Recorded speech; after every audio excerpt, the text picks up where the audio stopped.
Bom, olá pessoal. O objetivo dessa videoaula é falarmos um pouquinho, trazermos primeiramente um breve resumo da disciplina, tratarmos as substâncias químicas, o estado físico.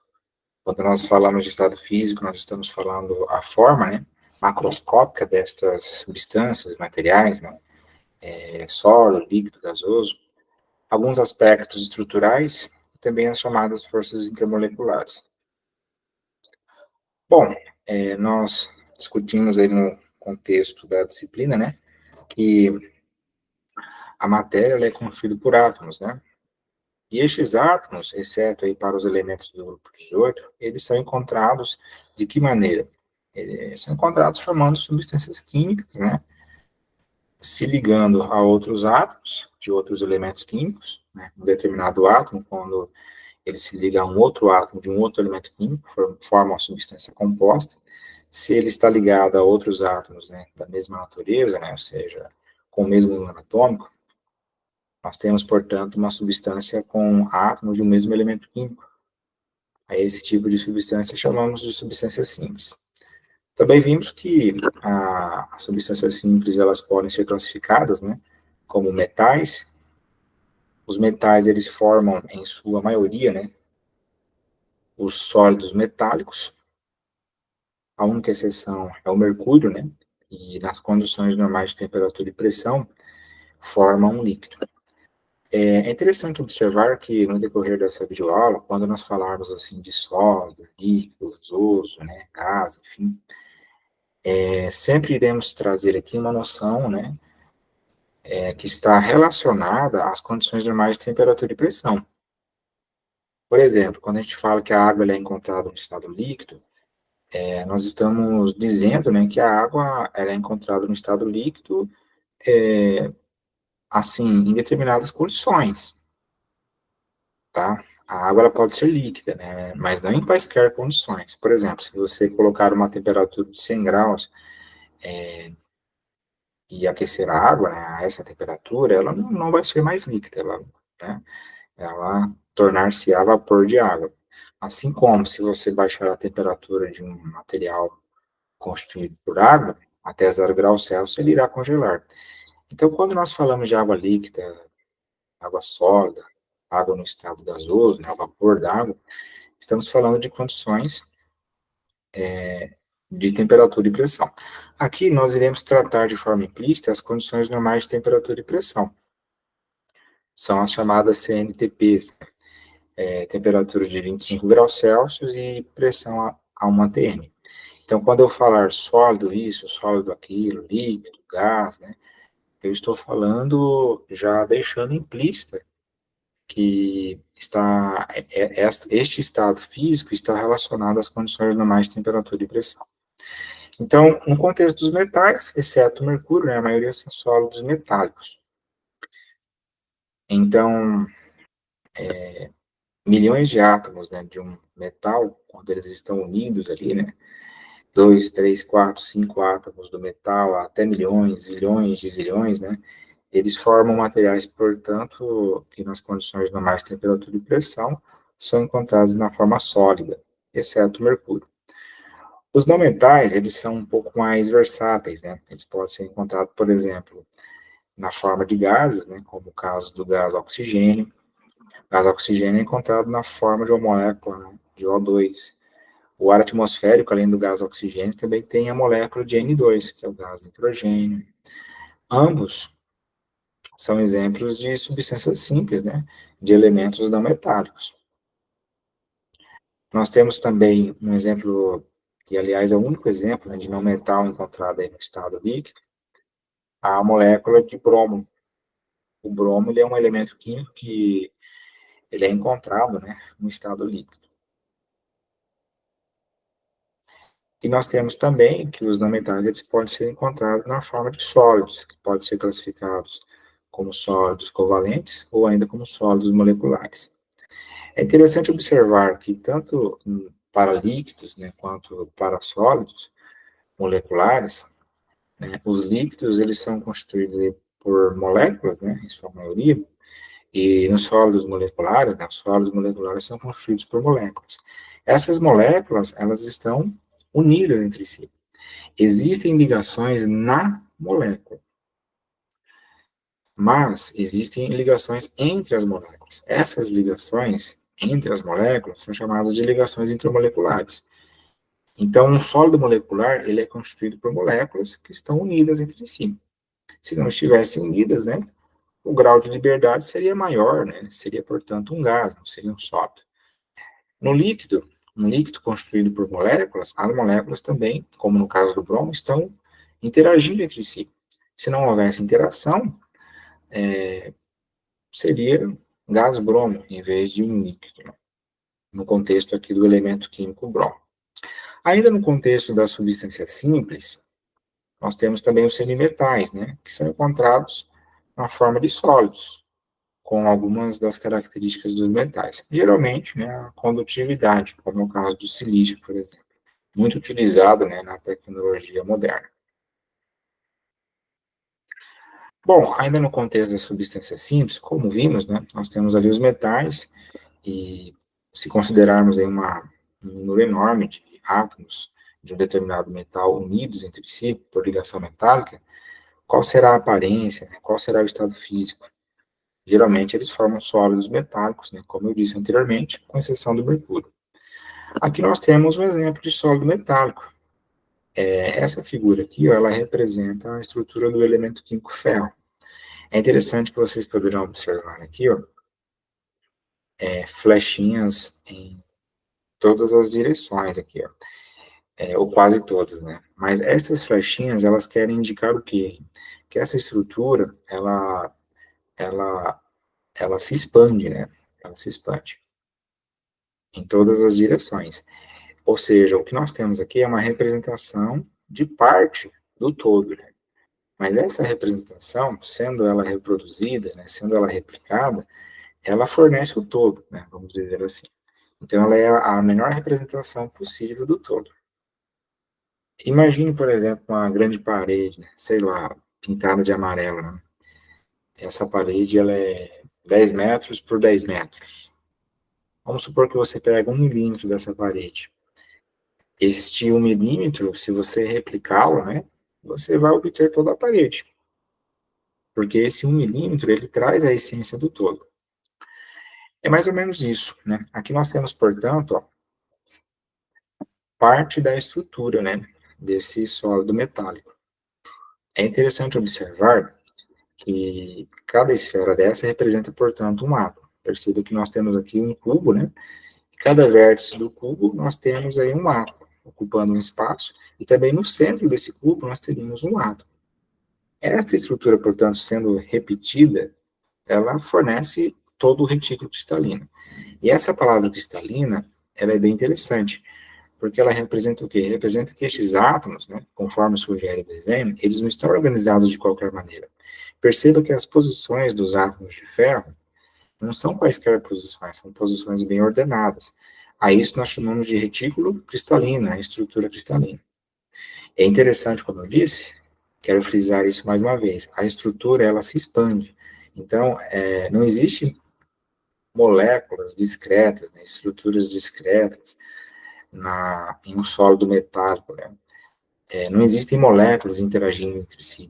Nós não podemos falar de moléculas de ferro interagindo com moléculas de ferro. Não existem unidades discretas. Essa estrutura aqui, ó, ela não está isolada. Na verdade, ela é só uma parte do todo. Ela não é isolada. Ela é uma parte do todo. Como eu disse anteriormente, né, no contexto aí dos não metais, uma curiosidade é o bromo, né, porque ele é o único não metal encontrado nas condições normais de temperatura e pressão, na forma líquida.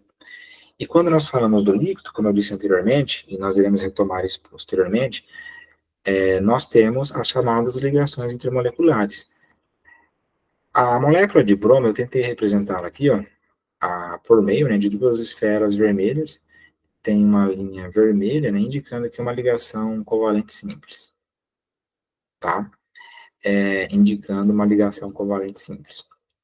Percebam que, portanto, o desenho aqui em vermelho é uma tentativa de nós representarmos a molécula de bromo, que é constituída por dois átomos de bromo, e a sua fórmula química é Br2. As linhas tracejadas, né, elas é uma tentativa de nós representarmos aqui que existe uma interação entre estas moléculas.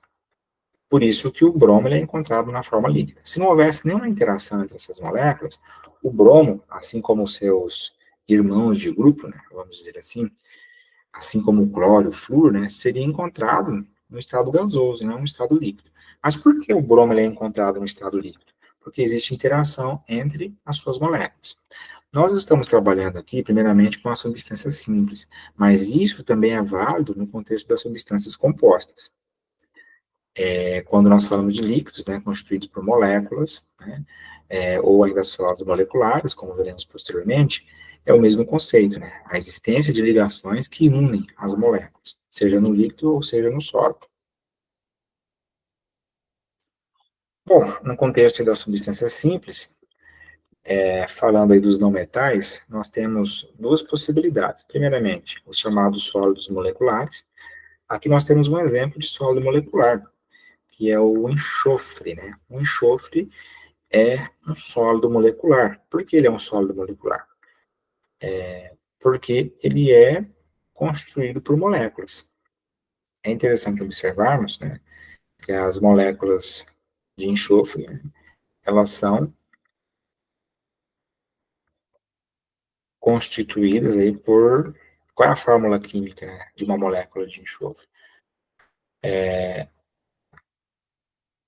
A fórmula química é S8. Isso significa que existem, portanto, 8 átomos de enxofre na molécula de enxofre. Né? Aqui o símbolo do enxofre, né, que na tabela periódica é o S, e na molécula de enxofre existem, portanto, 8 átomos de enxofre. É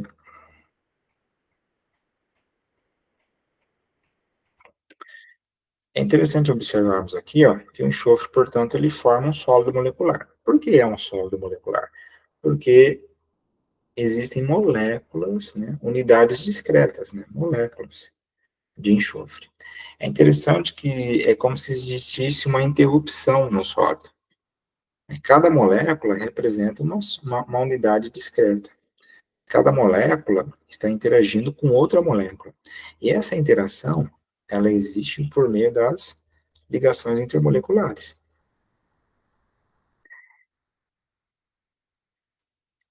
No contexto dos não metais, nós temos uma outra possibilidade, que são os chamados sólidos covalentes. Aqui nós temos dois exemplos bem interessantes. À esquerda, né, considerando aqui esse desenho, à esquerda nós temos a estrutura do grafite e à direita, né, parte, né, da estrutura do diamante. Parte da estrutura do grafite à esquerda, parte da estrutura do diamante à direita. Aqui eu não coloquei as flechinhas, como no exemplo anterior, lá no contexto dos sólidos metálicos, mas a ideia é a mesma. Estas representações, elas estão representando parte da estrutura. Né? Nos solos covalentes não existem moléculas, como nos solos moleculares. Não existem unidades discretas, né? Moléculas, não existem. É um emaranhado ali de ligações, de átomos, né? Unidos por ligações covalentes, no sólido covalente. Então, essa é a grande semelhança entre um sólido covalente e um sólido metálico. Né? Não existem unidades discretas. Não existe uma interrupção, né, no sólido, vamos dizer assim. Não existe uma molécula aqui, uma molécula lá, enfim. É um emaranhado de ligações covalentes, né? E não existem essas unidades discretas. Essa é a grande semelhança, portanto, entre um sólido covalente e um sólido metálico, né? A não existência de molécula, ou seja, interrupções na estrutura cristalina. A diferença é que nos sólidos metálicos, os átomos, né, como nós vimos anteriormente no exemplo do ferro, os átomos de ferro estão unidos por ligação metálica, enquanto que no sólido covalente, os átomos estão unidos ali por ligação do tipo covalente. É interessante observar, eu tinha falado anteriormente no contexto dos sólidos metálicos, que os átomos eles não têm quaisquer posições, estão organizados, né, na estrutura, formando, portanto, aquilo que nós chamamos de estrutura cristalina. Estrutura cristalina, portanto, ela representa uma estrutura organizada, uma estrutura atômica, né, organizada. Isso vale também para os sólidos covalentes, né? Os átomos, eles têm posições que, que representam ali, né, uma organização. No caso aqui do enxofre, não é diferente, né? Os átomos também estão dispostos de uma forma organizada, por mais que não pareça isso, talvez à primeira vista. E a gente pode dizer também o seguinte, que as moléculas, né, constituídas por átomos de enxofre, né, que as moléculas de enxofre, elas têm uma posição definida na estrutura. Elas não apresentam quaisquer posições, elas têm uma posição definida, formando, portanto, uma estrutura cristalina, né? Elas têm uma posição organizada, né, na estrutura, formando, portanto, uma estrutura cristalina. Bom, nós falamos um pouquinho das substâncias simples. No contexto das substâncias compostas, nós temos aí duas possibilidades. Primeiramente, os chamados compostos iônicos, né? Nos compostos iônicos, nós temos que a substância composta, né, ela é constituída por um metal e um não metal, né? Geralmente é isso que acontece, não é uma regra absoluta, mas geralmente é isso que acontece, onde nós temos a interação ali por meio da ligação iônica, né? Então, quando nós temos um cátion e um ânion interagindo, né, temos uma substância composta, que é classificada aí como um composto iônico. Os compostos iônicos, eles não são encontrados, né, aqui, mais uma vez dizendo, né, nas condições normais de temperatura e pressão, eles não são encontrados na forma líquida ou na forma gasosa. Eles sempre são encontrados formando sólidos, que são conhecidos como sólidos iônicos. Um exemplo disso é o cloreto de sódio, que é o sal de cozinha. Aqui, nessa representação, nós temos a esfera verde representando os átomos de cloro, e a esfera roxa, né, representando aqui os átomos de sódio. Se você observar bem, você vai perceber que tanto os átomos de cloro quanto os átomos de sódio, eles não estão organizados de qualquer maneira. Eles apresentam uma estrutura também cristalina. Ou seja, estes átomos eles estão organizados de uma forma que essa estrutura ela se repete, né? Ela tem uma organização. Aqui, mais uma vez, é interessante frisar que o sólido iônico não é um sólido molecular. No sólido molecular, como nós vimos anteriormente, nós temos ali unidades discretas nas moléculas. Aqui, ó, nesse contexto dos sólidos iônicos, entenda que essa estrutura ela é uma parte, né, sendo aqui utilizada para tentar representar o todo. Essa estrutura aqui ela é apenas uma parte. Imagine ela se expandindo em todas as direções. É isso que de fato acontece. Então, nos sólidos iônicos, assim como nos sólidos metálicos, nos sólidos covalentes, não existe uma unidade discreta, não existe uma molécula, não existe uma interrupção na estrutura. É um emaranhado ali de átomos, né, unidos, né, interagindo por ligação do tipo iônica. E a relação mínima, no caso dos sólidos iônicos, ela é utilizada aí para estabelecermos a fórmula química. No caso do cloreto de sódio, né, qual seria a relação mínima? A relação mínima é um átomo de sódio para um átomo de cloro, tanto que a fórmula química do cloreto de sódio é NaCl. Então, nos sólidos iônicos, nós temos ali a chamada fórmula mínima justamente por causa disso, porque eles não formam moléculas, não formam unidades discretas, né? Existem milhões de cátions e ânions interagindo, né? Mas existe uma relação mínima entre eles, né? Uma relação proporcional mínima, que no caso do cloreto de sódio é um de sódio para um de cloro. Mas isso não quer dizer que o cloro e o sódio estão unidos, né, como se fossem moléculas, interagindo com outras moléculas de cloro e sódio. Não quer dizer isso. Bom, nós temos os compostos iônicos no contexto das substâncias compostas. A outra classe é as moléculas. Quero deixar bem claro aqui que as moléculas não estão relacionadas apenas às substâncias compostas. Anteriormente, no contexto das substâncias simples, vimos também que existem moléculas, né? Como molécula do gás oxigênio, gás nitrogênio, enfim. A molécula de bromo, né, que é encontrada no estado líquido, né? O bromo, né, que é encontrado no estado líquido, enfim. Portanto, no contexto das moléculas, é bem interessante que existem moléculas que são encontradas no estado físico gasoso, né? As moléculas não estão unidas, né? Tendo, portanto, plena liberdade de movimento. E também existem moléculas que são encontradas tanto no estado líquido quanto no estado sólido. Líquido e sólido, nós temos aqui um exemplo bem interessante da água, né? nós temos aqui ao centro, né, o material macroscópico, vamos assim dizer, né. Na parte superior, por ser menos denso, né, nós temos o gelo, e na parte inferior, por ser mais denso, nós temos a água no estado líquido. Perceba que aqui nós temos à esquerda, né, uma representação das moléculas de água, né, a bolinha vermelha representando o oxigênio e duas esferas brancas, né, representando aí os átomos de hidrogênio. A fórmula química da água é H2O. Entre essas moléculas de água, nós temos algumas linhas tracejadas, representando o quê? Representando as ligações intermoleculares. É interessante observar que na estrutura do sólido, nós também temos, né, estas linhas tracejadas, que estão representando também as ligações intermoleculares. Portanto, a molécula de água, né, quer seja no estado líquido, quer seja no estado sólido, as moléculas de água elas estão unidas por meio de ligações intermoleculares. É interessante que aqui, nas condições de mais temperatura e pressão, né, a água ela é encontrada no estado líquido. É uma observação que eu devo fazer aqui. O estado sólido, ele não está relacionado às condições de mais temperatura e pressão no contexto da água, né? Aqui a temperatura seria de 0 graus Celsius.